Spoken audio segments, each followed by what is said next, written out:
Mr. President! More tough talk on Twitter from U.S. President Donald Trump today, a day after high-level negotiations for a new North American free trade agreement broke off.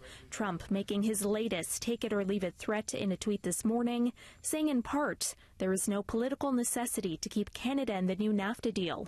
He goes on to say that if no deal is reached, quote, Canada will be out. He also warns U.S. Congress not to interfere with the talks, or he will simply terminate NAFTA entirely. In another tweet this morning, the president also renews his call that the U.S. is better off without a revamped NAFTA. This tweet reads, I love Canada, but they've taken advantage of our country for many years. The talks hit a rough patch yesterday, hours before a deadline set out by Washington, after Trump's off-the-record comments about how the U.S. wouldn't make any compromises were leaked. The inflammatory statements were made in an Oval Office interview with Bloomberg News on Thursday and obtained and printed by the Toronto Star. Trump confirmed the secret remarks were true on both Twitter and at an event in Charlotte, North Carolina.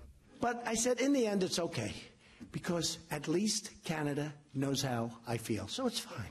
In a statement issued yesterday, Trump's top trade official, Robert Lighthizer, said the president plans to sign a trade deal with Mexico in 90 days, but the White House is willing to keep talking with Canada next week in hopes of hammering out a trilateral deal. But the president's words have yet to scare Canada's lead negotiator and Foreign Affairs Minister Chrystia Freeland into submission. We're looking for a good deal, not just any deal. And we will only agree to a deal that is a good deal for Canada. We're not there yet. Now, Trump specifically called out Bloomberg again this morning for breaching his trust, tweeting, still can't believe that Bloomberg violated a firm off-the-record statement. Well, they put out an apology. Now, in response to Trump's claims that he was blatantly violated, the White House correspondent for the New York Times suggested perhaps Trump ordered the leak. She tweeted in part, this literally never happens, that the off-the-record portions of these interviews leak.